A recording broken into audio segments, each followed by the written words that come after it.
जब ये आपकी बर्ड्स की आँखों में इन्फेक्शन हो तो आपने ये 3 चीज़ें लाज़मी करनी हैं।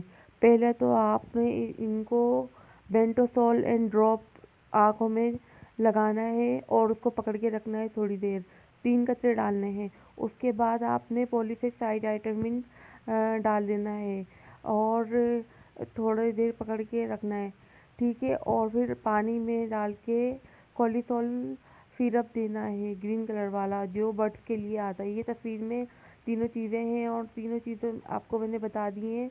और देखिएगा 2 दिन में आपके बर्ड्स की आँखों का इन्फेक्शन बिल्कुल सही हो जाएगा, चाहे ज़ख्म हो, इन्फेक्शन हो, कुछ भी हो, ठीक है। आपने यही करना है, कोई सा भी बर्ड हो।